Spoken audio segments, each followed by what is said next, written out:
Hello, everybody. Welcome into another version of Rangers Chat. I'm Evan Grant from the Dallas Morning News and DallasNews.com. You know that. You're probably, if you're here, if you're not, that's who. Let me try that for you again. You know who I am. I'm Evan Grant from the Dallas Morning News and DallasNews.com. If you have been here before, you know how the whole system works. If you haven't been here before, thank you for joining. Uh, we have been getting better and better questions with every week. I really appreciate that. And let me just very quickly remind you this is how this works. We're going to talk Rangers for as long as we can possibly do it um, over the next 45 minutes to an hour. Um, if you have not been here before, if you could like this video and or subscribe to this channel, all of this is free. Um, that would be a very nice gesture for you to do. I'm sorry that I'm struggling on my words today, but hopefully as this gets going, I'll be a little bit better. So the Rangers, as we tape this, or as we do this live, it's not taped. It'll be taped for people who are watching this later on this afternoon and evening. But right now, the Rangers are 30-32. Just lost on Wednesday night at St. Louis to break their 5-game winning streak, the longest winning streak of the year. They're playing, to me, what is a much more entertaining brand of baseball offensively by trying to seize run scoring opportunities, put pressure on opposing defenses with some bunts mixed in, some productive outs, some situational hitting, and for me, a number of line drives. I thought last night in St. Louis, however, the line drives kind of fell back into a number of pop ups, and that was an issue. Um, anyway, uh, I think the brand of baseball the Rangers have played for the last week has been what they need to do to optimize their offense. Now they're going to get Corey Seager and Wyatt Langford back. Uh, Perhaps both of them this weekend. Perhaps only Seager with Langford just right behind him. That will change the dynamics of the batting order a little bit. I expect the batting order to remain with Peterson and Young in the 1 and 2 spots, and Seager to hit 3 and Langford to hit 4. And then you may go Nimmo, Duran, Jake Berger, something like that. And you get to the bottom of the order where the Rangers can and still should try to manufacture some runs and turn the lineup over, stay out of double plays, so the top of the order can do their thing. We'll see how that works. But the hope is that this team now has embraced an element of opportunistic baseball and is getting its two best sluggers back. So that hopefully gives them another added layer of offensive ability. And if that happens, there's the opportunity for a nice run. I should also say, look, we just started June with this series in St. Louis. I've mentioned this previously and mentioned it on any number of different places and platforms. Rangers are playing 18 of 27, a 2-to-1 ratio of games on the road in June, which will build up the deficit of home games significantly. The upside of all that is if they can survive June, starting July 1, I believe they have about a 12-game home to road advantage the rest of the way, which is significant and should be something of an edge if this team can figure out ways to score runs in Globe Life Field.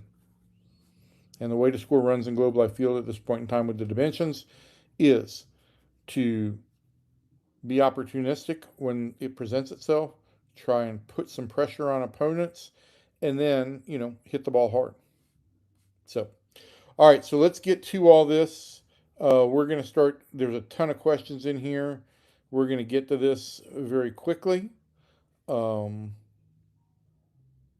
and if you've got more questions as we're talking, just feel free to jump in there. So our leadoff man, oddly enough, our regular leadoff man is Charles Tucker. Always the first to ask a question. Charles, I appreciate that.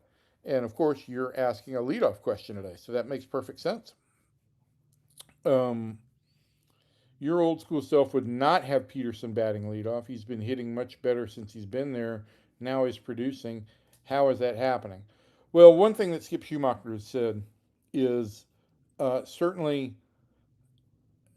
Jock is getting more at bats higher in the lineup. Obviously, he's getting that first at bat in the game, and I think he has reached base 7 of 16 times now. It is as the leadoff hitter um, in the game. So in the 16 games he's gone back to the leadoff spot. He's got a better than 400 on base percentage. But that at bat at the top of the lineup also allows him to usually get, even if teams are going to go to a lefty at some point in time, it usually allows him an extra at bat um, somewhere along the way. Because unless teams are going to be really hold fast to a 2 times through the order kind of mentality, he's going to get at least 3 at bats before the Rangers may sub somebody out for a lefty righty pitching matchup. Skip thinks that has helped Jock a little bit. It's more at bats, more routine.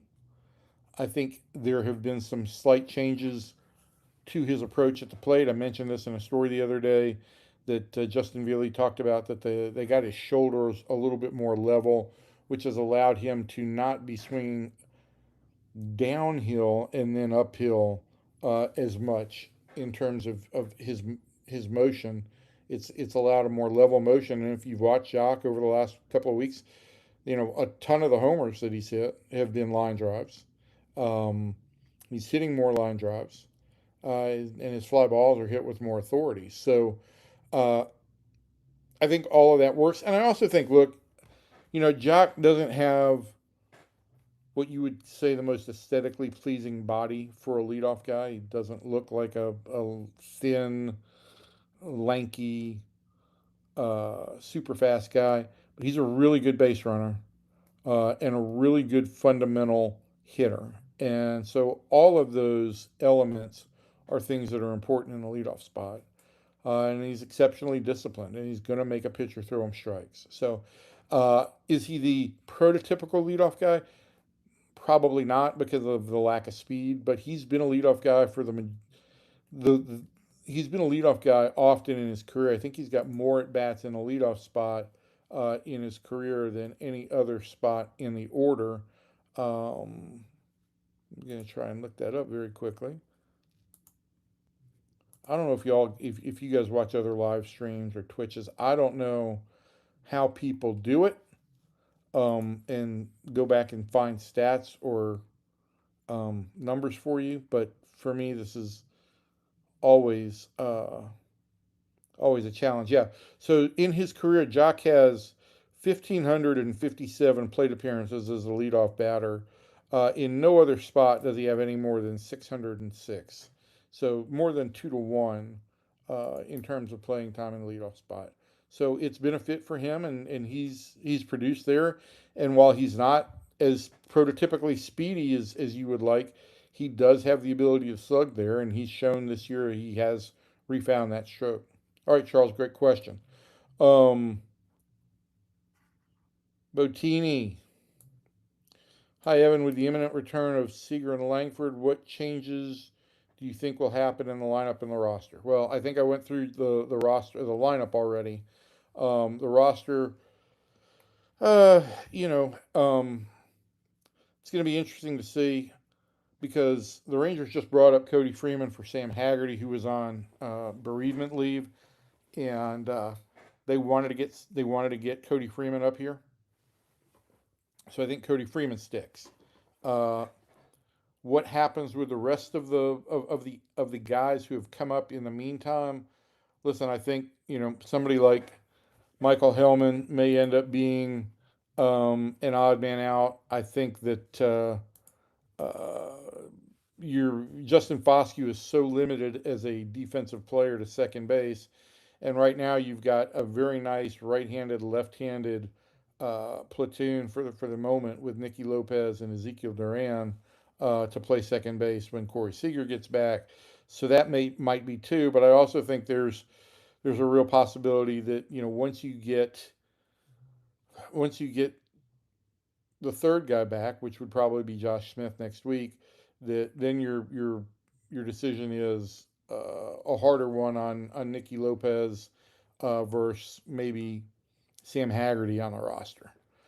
Sam's a little bit more versatile than Nicky is, can play the outfield. Nicky has played great defense at second base, so I don't know what direction this actually goes. Um, but I can tell you one thing. I can tell you is when Langford comes back, Rangers will have a decision to make in the outfield between Evan Carter, who is hitting 171 right now with a 623 OPS, and Alejandro Osuna, who's hitting 253 with a 651 OPS. And while I'm a big fan of Osuna, and I think he's going to contribute to this team in a lot of different ways. I think that the Rangers probably right now believe Evan is going to come out of this at some point in time, and that even if he doesn't, his defense is so good. I think he's the third best center fielder defensively in the American League right now. Even if he doesn't, his defense, especially at Globe Life Field where there's so much ground to cover, really offsets that. So you have a better defensive alignment with Langford in left, Carter in center, and Nimmo in right in two outfield positions than you do if you've got Osuna in left and Langford in center. And I think that what then becomes an issue for the Rangers is, do you use Alejandro Osuna as your fourth outfielder off the bench? Maybe your first left-handed pinch hitting option if you need one. Uh, or do you need him to play every day to continue to stay fresh at AAA? I really think Alejandro Osuna is a major league player. I don't think he's got a whole lot left to prove at AAA. So I think it's going to be upon the Rangers to figure out ways to squeeze him in and make use of him.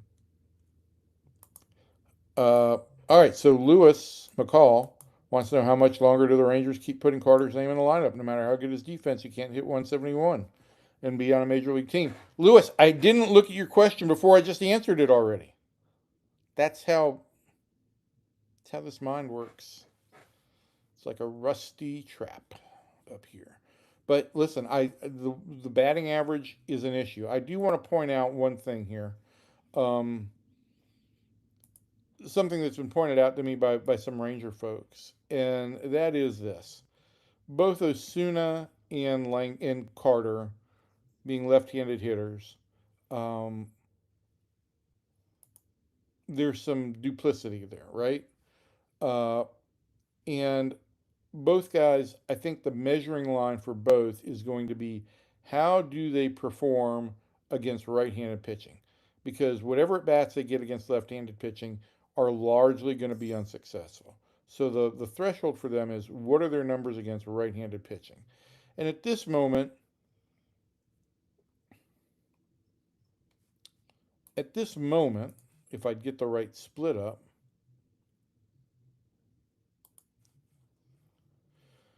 Carter has a 703 OPS and a 318 on base percentage, 385 slug to go with his 196 batting average against right-handers. Osuna's hitting 250 with a 376 on base percentage, but he's only got two extra base hits, and so his slug is 274. He's actually got a lower OPS against right-handed pitching than does Carter. Um, Carter has an OPS plus number that's a little bit above league average against right-handed pitching. Osuna is right at league average. So, you take that into account, and then you take into account the defensive element, and Carter is a real asset defensively, and the Rangers are probably going to tilt in that favor when it comes to playing time. I just think that there is a real challenge here, and that is that, as I just mentioned a minute ago, Alejandro Osuna is a major league player. He's got the ability to help this major league team. If he becomes your fourth outfielder, that's fine, but you got to find ways to keep him in the mix, and it becomes all that much more challenging when you've got um, Wyatt Langford, who you're not going to lift, and when you've got Brandon Nimmo, who's a left-handed hitter, and Evan Carter, who's a left-handed hitter. Now, you could make the argument that it would make it easier to pinch hit for Carter in a key situation earlier in the game against a left-handed reliever with one of the right-handed bats on the bench, and then use Osuna the rest of the way.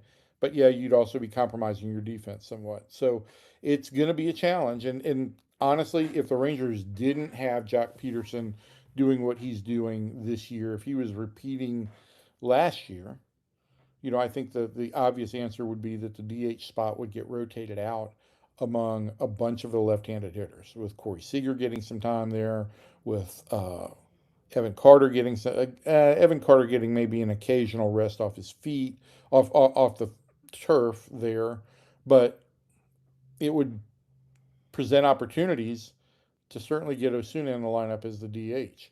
So that may be much more of a long-term play for the Rangers, but right now, I still think that this club is. Every indication I get is that on playing time, they're going to lean towards Carter because the defensive uh, assets outweigh the difference in his lack of offensive numbers. But I will also say this. Look, because Arnold's question is Carter needs a long stint in AAA to fix his batting problem. I don't know that he needs. Look, he's a major league player. He's not hitting at a major league level right now, but he is a major league player and he's a major league defender. And I don't think you're really going to fix a whole lot sending him to the minor leagues. I do think Evan Carter needs to develop some more tools. He's got to use the bunt more often, particularly when he does struggle. He's got to. I think he's a really good base runner, and I think he's what, like 28, 26 for 28 in stolen bases attempts in his career. He's just got to be able to get on base more and use it. He was supposed to steal second base 2 nights ago, kind of broke, froze, stopped, ended up looking like a fake break kind of play. And on the next pitch, he got to second base basically because of a wild pitch, and that may have had something to do with the impact of his speed, putting the thought that he was going to run in the pitcher's head, and so forth and so on. So speed is a real weapon for him, but he's got to get on base more, and he's got to find ways that when he's not hitting beyond the walk, because he does really walk a lot, but even beyond that, he's got to find more ways to get on base, and that is be able to hit the ball on the ground or line drives a little bit more often.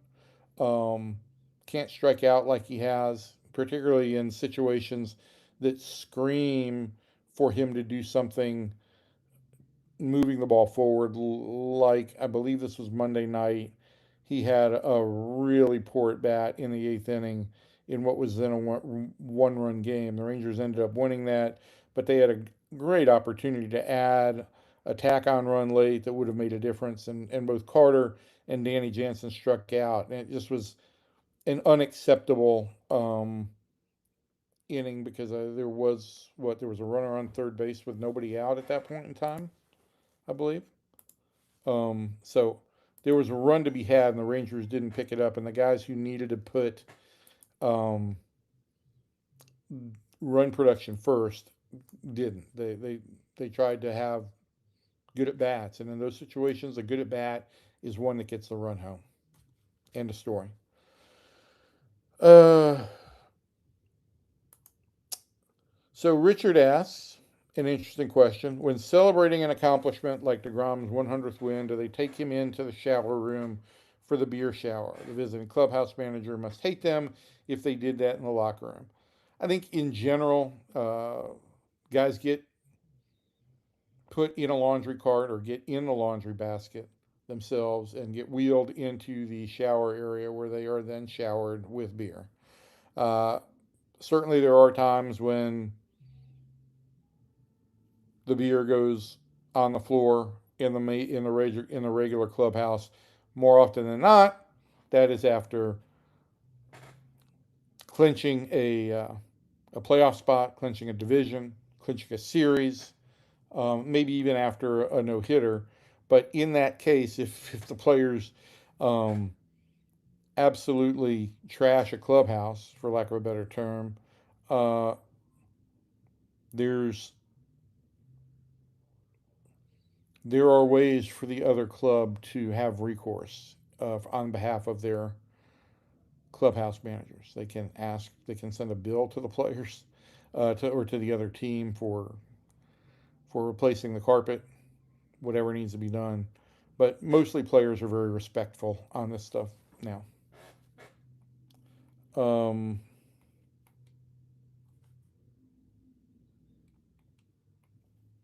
Hold on, guys. I'm sorry. Doug Parker got to say, I'm really impressed with Nicky Lopez in the field. A big improvement over JS. Uh, Listen, Josh Smith is a good defensive player. He's a really good defensive player. He was not off to a good start this year at the bat or in the field, and I think both elements were bleeding over into each aspect of the game. But I think the defense was very uncharacteristic for him. Lopez has been really good, and he knows what he is. He is a role player who is there to play great defense, move runners along in a small ball approach, and be able to run. He does all of those things really well. On top of that, he hit a homer the other night, um, and he's had some good swings while with the Rangers. I don't think that's very sustainable, just given his career track record, but he is valuable as a defensive player. Question here is, if you get to a situation where you're going to have to make a decision between, say, Josh Smith and Nicky Lopez, Nicky Lopez isn't part of, I don't want to say the future, but uh, yeah, he's not, he's not, neither of these guys are core franchise players. But I do think the Rangers have more invested in Josh Smith. And I do think that Nicky Lopez knows coming in here that this was very possibly a very temporary situation. So I don't know how the Rangers handle it. Again, both those guys are very versatile and they serve different roles. But in the perfect world, Josh Smith is a better all around version of Nicky Lopez than Nicky is. I don't mean that as a negative to Nicky because defensively, particularly at second base, he's been fantastic. But Josh plays really good defense at second base traditionally, plays really good defense at any spot in the infield, and he's got a little bit more thump than Lopez has had. So I think the Rangers view Smith as the better player, but as I've dropped on some people in recent days, sometimes, let me back this up. Chris Young likes to say, it's not always the best team that wins, it's the team that plays the best. And I've turned this around in a different way in recent weeks, basically to say Evan Carter is a better baseball player than Alejandro Osuna. But right now, Alejandro Osuna is playing better baseball than Evan Carter, particularly on offense. Same point. Josh Smith had been underperforming when he got hurt and then got viral meningitis. And, so Nicky has played really well. I believe Josh Smith is a better baseball player than Nicky Lopez. Now he's going to have to show that he can play better baseball than Nicky Lopez in whatever the role is. John Wright, I think it's time to release Chris Martin. Uh, Listen, Chris Martin has struggled. Quite frankly, I was surprised he came back for another year. The Rangers were able to pick him up basically for $2 million. And then there was some deferred money. It was a worthwhile risk. I think Chris Martin's shoulder is super cranky. He turns 40 this month, right? He turns 40. Chris Martin.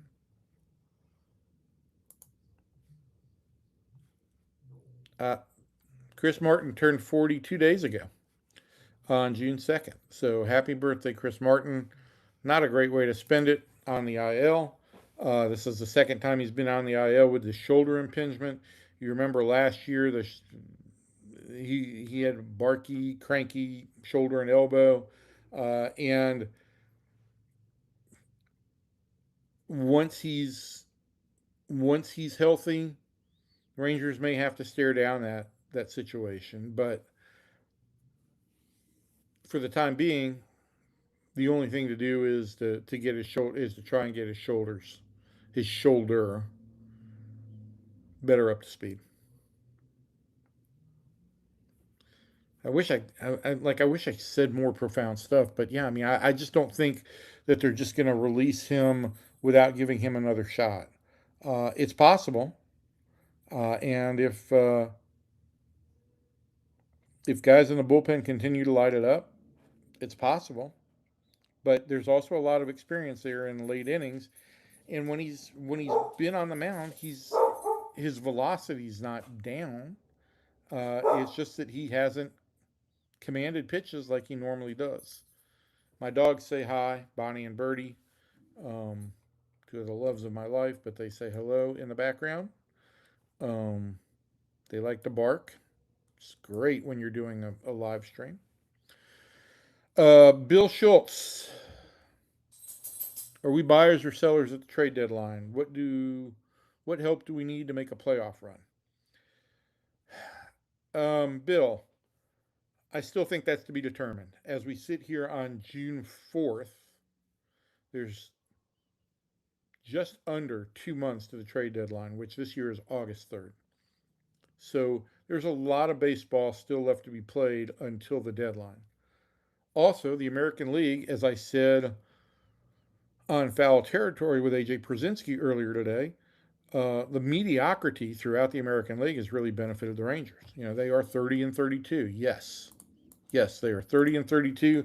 They haven't been at 500 since the first week of May. All of that said, as we stand here today, the Texas Rangers are a half game out of the final wild card spot. And only 2.5 games, I believe, out in the American League West. So they are still very much within striking distance. And if they can survive the amount of time they spent on the road in June and put together a hot July, they could be in great shape. So now to your next question. And so I think that the answer is, and I have said, I think the answer is right now, it's too early to determine whether they will buy or sell.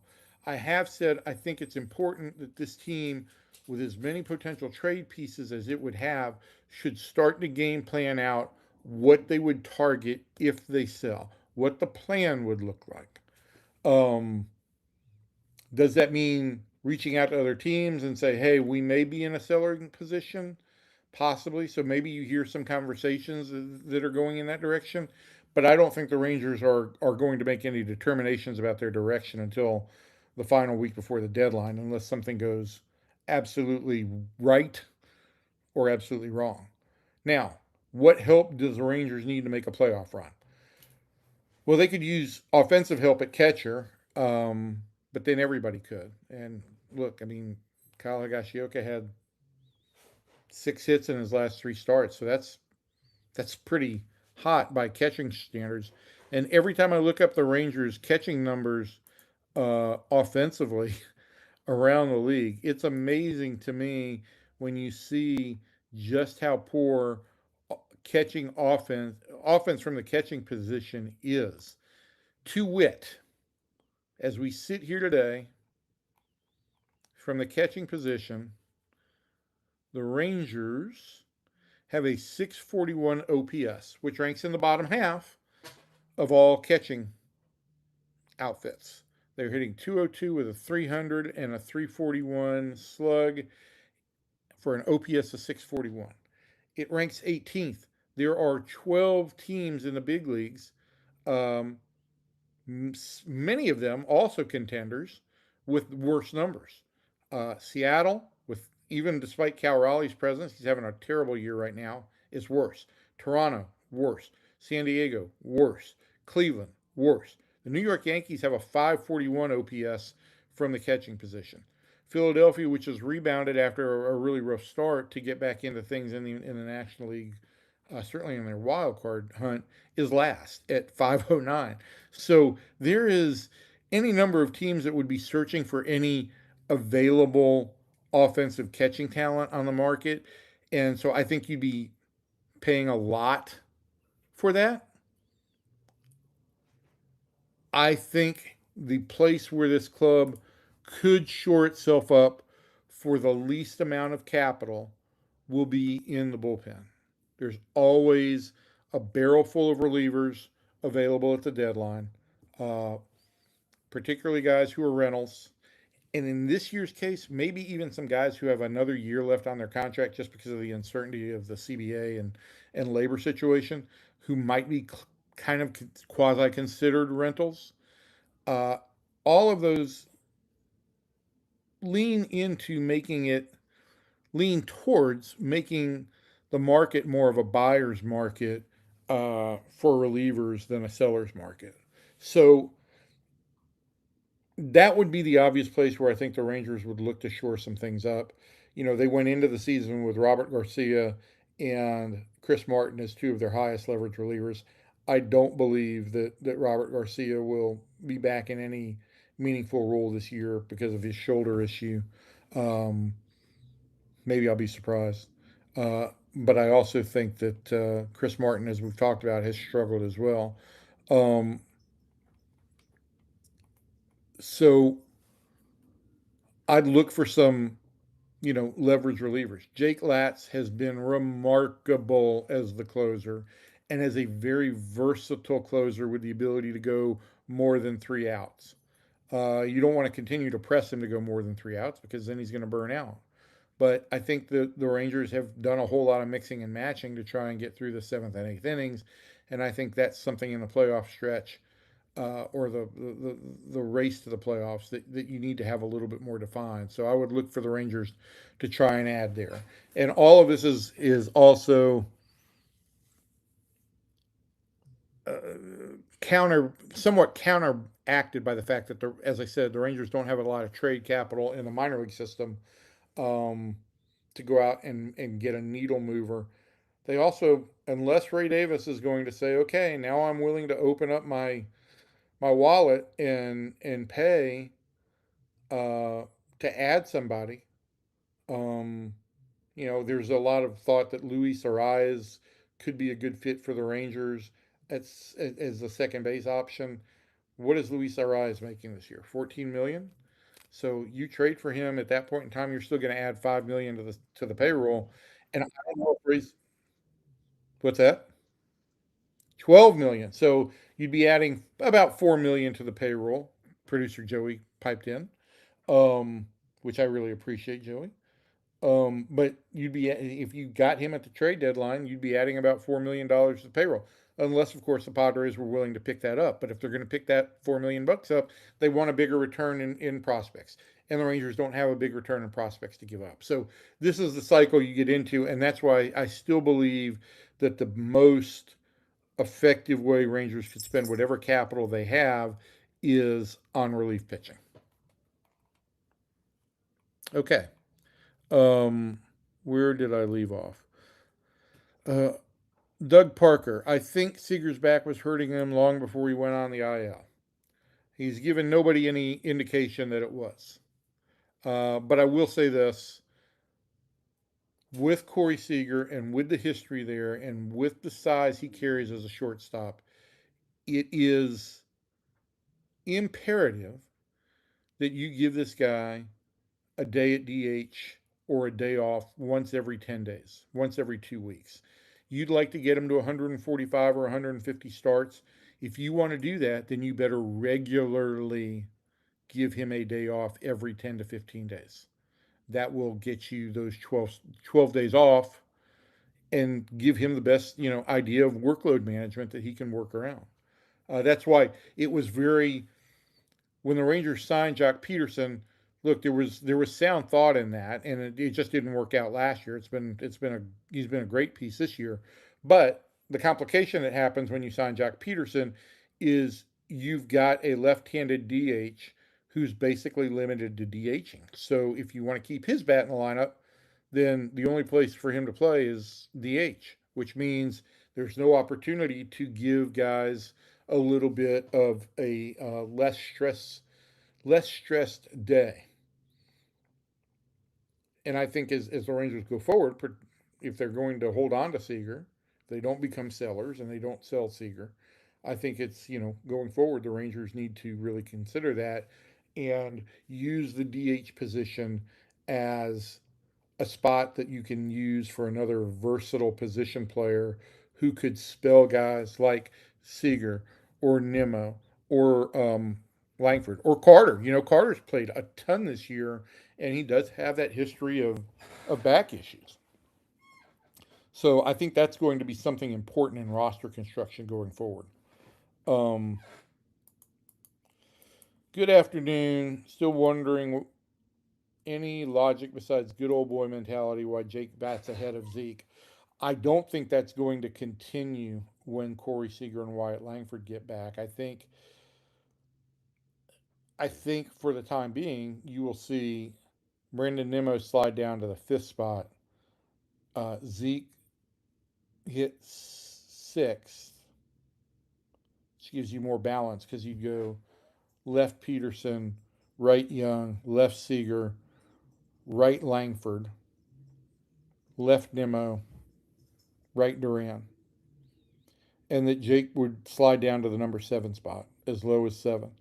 Um, because again, when he's hot, he's really hot, and if you get him on a heater, you do want to maximize that, and if you can get him another couple of extra bats, that's great.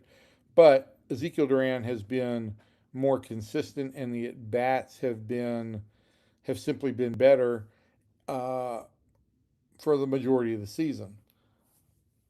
But Jake has more power. So if you're looking to capitalize in the first inning on a couple of guys on base, the idea that Jake Berger could hit you some home runs with guys on base is attractive. I think now with Wyatt and Corey coming back, and I think Jake went 0 for St. Louis. I feel bad for him. He was in his hometown. His family was out. A lot of people came out to see him. Went 0 for the whole series. But this is what happens with him because he doesn't walk a ton, and when he's not hot, he just disappears. So I think the way the Rangers could better serve that is to move him down to probably the 7th spot in the lineup, which then puts Evan Carter probably in the number 8 spot with the catcher at number 9. And so you could have a situation where if Carter could get on base, catcher to say start an inning, the catcher could bunt him over, or Carter could steal second, and then maybe be bunted to third, so that the top of the lineup could get him home. Um, we'll see. We'll see what happens with the full lineup once the Rangers actually have a full roster. We always talk about, well, when they get a full roster. But last year they never had. I don't think they ever had their full roster, their full expected opening day roster or lineup together for a single game. It's hard to do. These things end up solving themselves because you make plans, and you know the saying, we make plans, God laughs. And so you make plans for how you're going to shuffle the lineup when everybody's healthy, and then somehow, some way, nobody's healthy, or somebody is not healthy. There you go.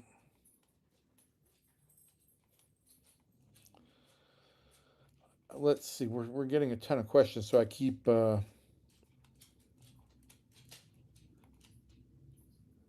losing my spot in here.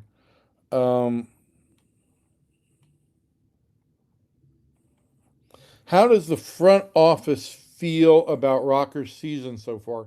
In my opinion, he's made good progress. Yeah, I do think Kamar has, and I think that in a lot of ways, his season this year, I don't want to say completely mimicked Jack Leiter's season last year, but you know, Kamar has made strides. There are still things he's got to do better. He's got to hold runners better. He did get a runner thrown out for the first time in his career 2 weeks ago against Arizona, but runners are 7 for 8. He doesn't do a good job with them on base because he's slow to home plate. Over his last 4 outings, Kamar has had 3 scoreless outings and has pitched 20. So he's basically at 23 and 2/3 innings. So he's basically averaged just under 6 innings a game, and he's allowed a total of 4 runs in that time. He's made progress. He's made significant progress. ERA is down to 3.54, which I think.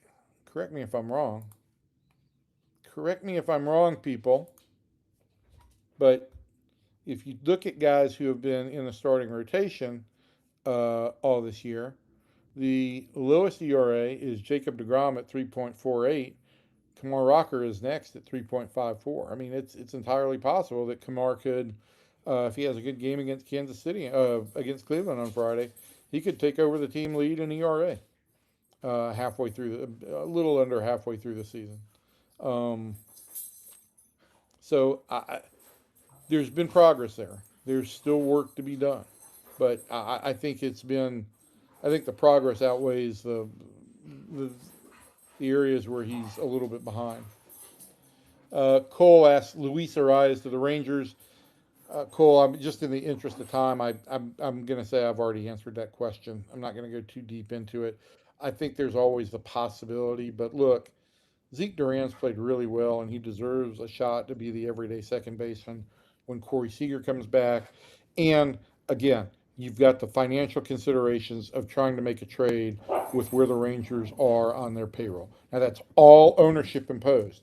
And so the wild card here is how willing Ray Davis then becomes to open up his wallet. And if he does at that point in time and says, okay, I'll spend $4 million to add this guy for the rest of the year, if you had taken that $4 million and the 5 million, two of which was paid up front, that you gave to Chris Martin at the outset of the season, you might have been able to land a much more reliable reliever. So they could do it, sure. Is it great business? I don't know that it is. The dogs obviously disagree. Uh, yeah, the Rangers aren't going to sign Nick Castellanos. I don't think. I really don't see it. I don't anticipate Nick Castellanos going to the minor leagues. Uh, Nick Castellanos, um, over the last 2 years, is a 671 OPS guy. Um, just didn't work out well in Philadelphia and in the 39 games he spent with San Diego after he was released by the Phillies. Haven't produced anything but a ton of. He struck out at a 7-1 rate this year, which is just awful. 34 strikeouts, 5 walks. So yeah, I'm going to disagree. I don't think the Rangers need to sign Nick Castellanos, but that's just my opinion. Um, okay, let's see if I can pick this back up here. I think John, right. I think they are doing well without Josh Smith at second base. Evan Carter in outfield. I hate to say it. Corey Seager at shortstop. Seager's great, but the odds of him going from 172 to batting even 250 is not likely. And that's what led to your question about Nick Castellanos. Well, I'm looking at the Nick Castellanos of the last 2 years, and I'm also. It's not going to be that difficult for Corey Seager to go from 170 to 250 over the remainder of the year. If he hits his career norms the rest of the year, his average is going to raise significantly above 250, and his OPS is going to raise, above 800 or right to 800. And so what's done with Corey this year is done, but there is plenty of time for Corey to rescue the season. No, it's not going to be a 900 OPS season. No, he's probably not going to hit 300. But if he comes back and has 100 games left, which is where the Rangers are right now, and he plays at his career norms for 100 levels, is his career norms for those 100 games, it's a huge addition to the lineup. So I just can't get behind the idea that Castellanos would make a great addition in any way, shape, or form. Um, and I think Josh Smith has more value because of his versatility than Castellanos does. Uh, so there's where I'm at. Kelly asked the ETA on Josh Smith. So I think Josh could go out on a rehab assignment at the beginning of next week. How long of a rehab assignment? Don't know. He's missed um, about almost a month now. He has gained back all the weight. He's doing baseball activity. He took live batting practice against Jordan Montgomery during Monty's live BP on Wednesday, and so he just needs the at bats and to find his stroke a little bit. So if I were betting, I would think that Josh becomes an option probably when the Rangers get back from their next road trip. When they come home on to face Minnesota, I think Josh is a more realistic option. Maybe the weekend in Boston, maybe the weekend before that, the weekend in Boston, but there you have it. We've already answered Chris Martin. Who goes down or released when Seager, Langford, and later Smith return? So again, I've kind of laid that out. I think the most three, the guys who would be in this conversation most significantly would be Cody Freeman, Michael Hellman, Nicky Lopez, Sam Haggerty, Justin Foscue. So for those three guys to come back, I think you're going to have some mix of the other five, or some mix of pick three from the other group that's going to go down or be DFA, like in the case of Lopez. Um, the other option still is, could they look at sending one of Osuna or Carter back to the minor leagues? I think both those guys are contributing right now in different ways. I don't see them doing that, but they might want to get a little bit more balance in terms of bats on the bench.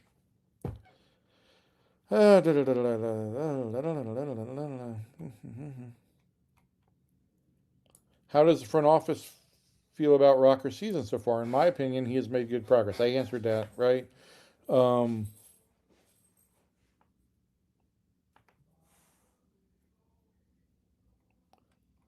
I'm going to move down a little bit. Um, I want to go to this answer. Answer this from John Wright. I think Rocker would be better just having a reliever start 1 or 2 innings. Reminds me of Cardinals pitcher Rinke and Keel lost his control and confidence, became a great hitter. There is nothing about Kamar Rocker that reminds me of Rick Ankiel. Um, Kamar Rocker has fine command. Sometimes he leaves too many pitches over the heart of the plate, but he's got fine command. He doesn't have anything like Ankiel had going on. Secondly, here's why you don't want to use an opener every time for a guy, because it does, to do that, you're probably going to want to have a lefty come in, because lineups that Kamar would struggle against would be lefty heavy at the top. So you're going to have a lefty that you plan out to start that game, which means it's going to impact your lefty usage in the bullpen the day before. It's obviously going to impact it potentially the next day if this guy has to throw more than 15 or 20 pitches. And so it's something you do occasionally when you've got a fully rested bullpen and everything lines up, but you don't want to have a um, a designated opener pitching every 5 days. I just don't think it's sustainable for the overall health of the bullpen. And the Rangers have to consider that too. So that's my feeling. Uh, if Peterson continues to produce, do you see them re-signing him? No, I do not. Jack will be 35 next year. He is, as I said, a DH and a DH only, and I think the Rangers need more versatility out of that position. But he's had a great year so far. He's a real team player with a real good approach of team first at bats, and he's been a great He's been a great catalyst at the top of the lineup. But I think looking out to the future, the Rangers need to try and come up with a situation where they are rotating everyday players through DH. You'd much rather have an extra everyday player who DHs occasionally than having a DH and taking away at bats or forcing the other everyday players to stay on the field. Is it possible they trade some major leaguers for some other ones and move things around that way? I don't think so. I mean, if they're sellers, they're going to trade a bunch of major leaguers. But I don't think if they're buying, I don't think that you get from point A to point B by swapping out C and D. I just think that the Rangers would look to add to this roster. Now, in 2024, when they look to add to the roster, uh, based on protocols handed down for parameters handed down from management, they had to subtract some payroll to add some payroll, which led to trading Michael Lorenzen in order to go get Carson Kelly and uh, oh, who was the guy? What was the left-hander's name? Chapman. Andrew Chafin. Andrew Chafin. I am really getting old. Yes, I am. Um,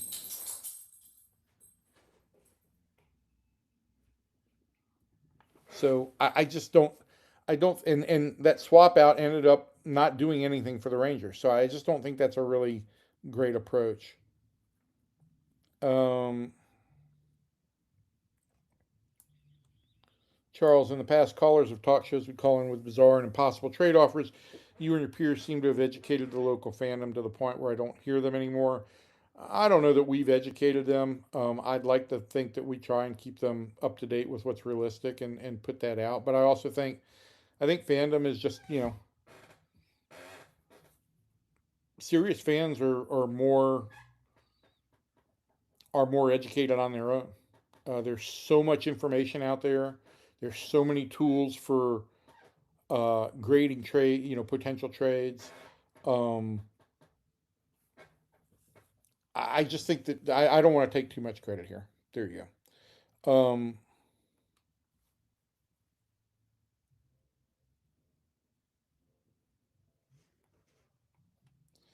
Yeah, I'm not going to go get into this ridiculous trade scheme. Could you package Carter more, more, and Seager for first, second catcher and a possible starter through trade? No, no, you could not. Not for this year. Let's just put it that way. You're not going to trade Corey Seager if you're in the pennant race. Corey Seager is a two-time World Series MVP. He is a game-changing player. Gore. You meant Gore. Yeah, they're not going to do that. And you're not going to trade 23-year-old Evan Carter. He's 23. Um, he has had a rough couple of years. There is lots of opportunity for him to grow, and the Rangers still believe he's a very good baseball player. Um, Sorry, got here late. Haven't heard anything about Bradford. Is he ever coming back? He's throwing again. It's been incredibly frustrating for Cody Bradford. As frustrated as you are to not ever hear anything about him, he's even more frustrated. But he's throwing. I think he was going to get out to 120 feet, right? Maybe out while the Rangers were on this road trip. He stayed back, and so maybe he may get on a mound during this very brief homestand that's coming up. Warren Strickland, what are your odds for a strike next year? Well, I had one person put, it's not a strike. Let's be very clear here. This would not be a strike. Strike would be when the players walk out.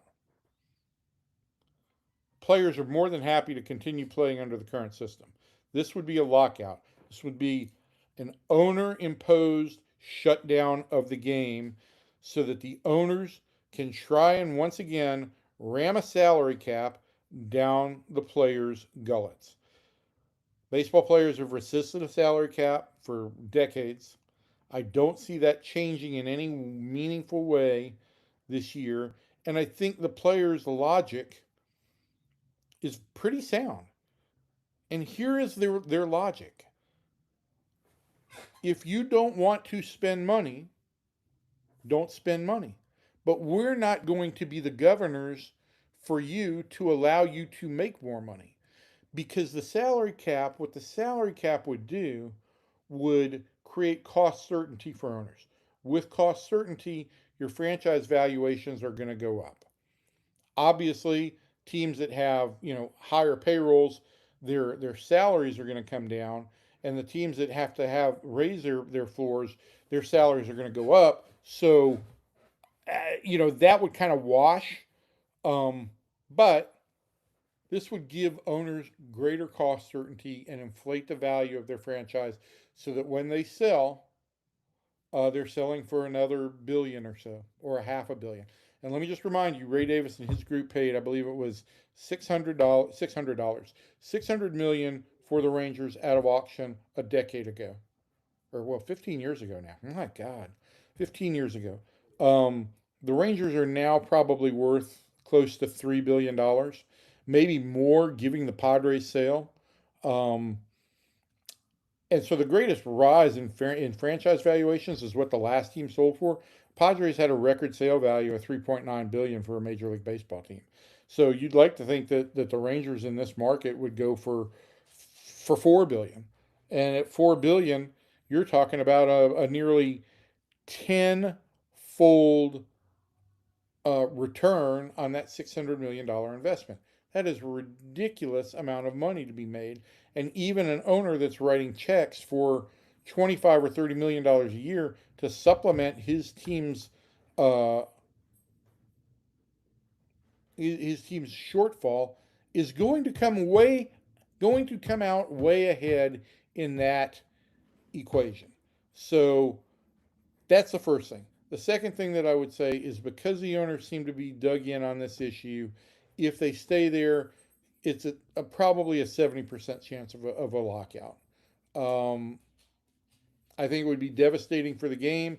I think that these owners would not have learned the most important of lessons from their peers of the last generation, and that is that nobody wins from a strike in the short term, or a lockout in the short term. This would be, last time was a strike.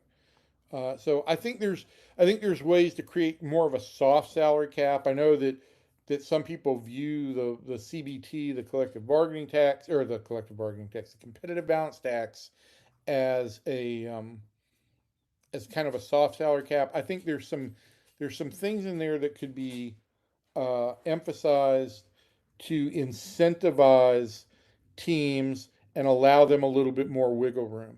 I've proposed, the idea that you could, there would be a fixed amount of dollars for any long-term deal you sign with one of your homegrown players, so that you would get a benefit of getting more cap room, essentially, by holding on to your own players. That would be one loophole. There are other loopholes, and if the owners want the salary cap, I think the players would be well within their rights to say, listen, if you want a real hard salary cap, then here's what we would like. We play 81 games a year in a stadium that you manage. You pretty much run those stadiums. You have spun off a number of businesses that operate out of those stadiums that were built because we play there. You are getting that revenue largely because we play there. So we should get some share, not the whole share because we're not playing, but we should get some share of the revenues that those spin-off businesses make. The parking lot business, which is spun off, in the Rangers case, Rev Entertainment, which is spun off, in some other network, in some other countries, in some other clubs, the RSNs that they are now spinning off and operating on their own. The Rangers are doing that. I don't know if the Rangers are making a profit on RSN at this point in time, but that's the kind of thing that we're saying. Okay. Why did the Rangers not sign Munetaka Murakami in the offseason? How did ownership think there was too much offense? No, ownership thought there was too much payroll. That's what ownership thought. And that's why that they weren't involved in this stuff. Look, Josh Boyd, the Rangers pro scouting, who assistant general manager who oversees pro scouting, loves the Japanese players. Uh, he led the club's very aggressive approach to Shohei Ohtani. Was key in the Yu Darvish signing. He would love to be more active in the market. The Rangers just weren't. The Rangers cut back payroll by close to 30 million over the last year. So they weren't looking to add offense. They were looking to cut payroll. End of story. Um, Cole, will the Rangers ever address or remove the controversial Ranger statue at the ballpark?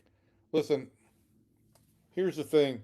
I think the statue was, as I said, I've said this before. I've tried to handle this very delicately for all involved. I think the statue wasn't necessary to add. I think if you wanted to add a statue commemorating the Texas Rangers, you would have been well within your rights to do that. You didn't have to take a statue that had, for a number of people, a checkered history. But the Rangers took it because it was free.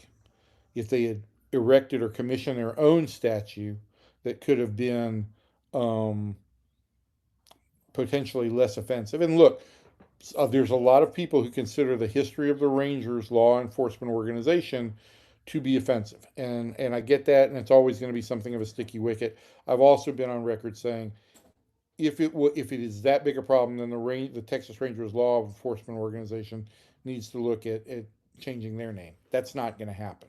So it's an effective law enforcement organization. If you want to honor a law enforcement organization, certainly that is a very um, a very worthwhile group for for honoring any law enforcement organization, any first responders. Um, but it would have taken $100,000 to build your own statue. $150,000. Again, a drop in the bucket. The Rangers took this one because it's free, and so it was a story when it first happened. I haven't heard anybody say anything about the statue to me. Um, on really online or on Twitter, on online, in Twitter via email the last few weeks. There's been nobody who's come to the ballpark and protested the statue in the ballpark, spent money to protest. I don't know that the Rangers are ever going to address it head on. They've made their statements, and that's what they're going to do. The random off day on Wednesday is weird, but I assume that's World Cup related. Yes, it is. Um, Kelly, uh, Kelly Man asked the LA. Yeah, it's World Cup related. The Rangers also have an off day on a Friday on July 3rd, also due to World Cup, and an off day it's a Monday off day on July 8th, which I think is also due to World Cup. But yeah, the Wednesday and Friday off days are specifically because of World Cup. Kelly, the LA Dodger thing troubles fans. Look, I think there are also some things that you could do to use the LA Dodgers as an example. I do think that the idea that Shohei Ohtani is getting $68 million deferred annually is a little bit of a travesty. Um, I think there should be a limit on the amount of dollars that could be deferred. That said, the other issue here is I hate to say this, but this is a case of oh well.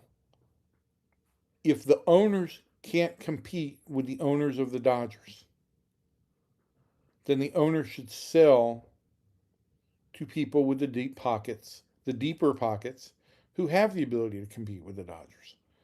That's just how the free market works. And so that is that's all I can tell you. I just look. It was the Yankees before, it's the Dodgers now. Yeah, I mean, there's always going to be somebody that takes advantage of whatever system, and there's always going to be somebody who finds the loophole, creates some degree of a competitive advantage for themselves. But again, this is on the owners to do. It is not on the players to fix the system for them. Josh Sports status. He's still a free agent at the time being. I've been told there's a very good chance that he does return to the Rangers if the market doesn't build if the market doesn't produce a faster track to the big leagues for him. So I don't know that Josh Sborz has thrown his last pitch for the organization. Maybe he has. Last question. I love this one. What is your best baseball memorabilia behind you? So I've got a bunch of stuff behind me. Yeah, a bunch of bobbleheads. Our book that we did after the 2023 World Series. There's a picture here that I think is very funny. Um, that the Rangers photographer took of me leaning over the dugout railing one day with John Daniels looking at me like, what is this clown doing? Because I don't take myself too seriously, I always love that picture. The framed pages are from a project we used to do at mid-season. I'd love to return to doing it. Every year we did a theme report card rather than give players letter grades. We did a theme to the report card, and that year, 2007, Ron Washington's first year, I took the very controversial approach of doing something written kind of in the style of a Bible. Hello, this is Birdie. She's very jealous that I'm not giving her more time. Um,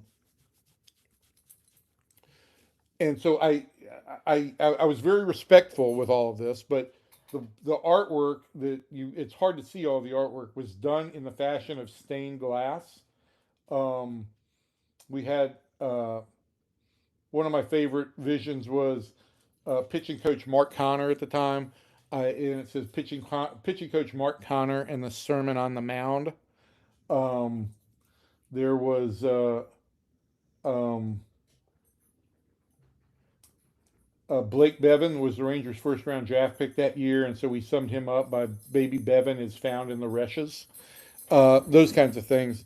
It was a fun project. Wish we could get back to doing it. But my favorite piece of baseball memorabilia, I'll show you before we get off.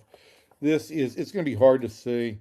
This is a Mickey Mantle baseball that was autographed for me on obviously not a Major League Baseball by Mickey Mantle in the spring of 1977, I believe it was, in Fort Lauderdale, Florida, when my dad took me to Yankee spring training, which is where we lived in Florida for a few years when I was younger, and he took me to Yankee spring training.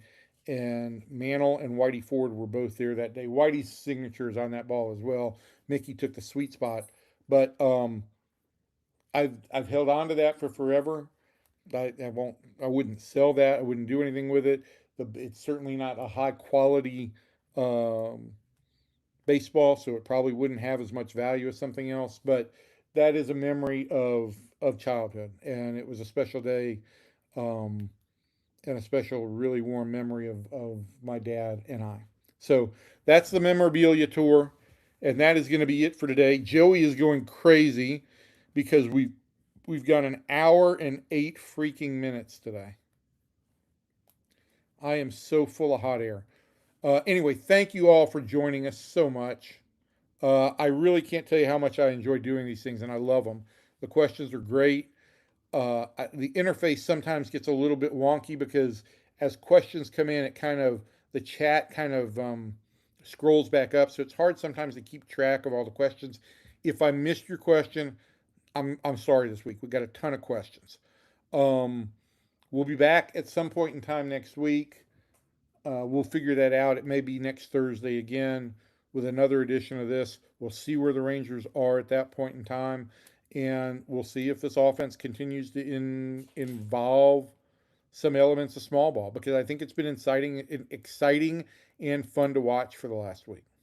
Anyway, until next time, everybody. Thanks.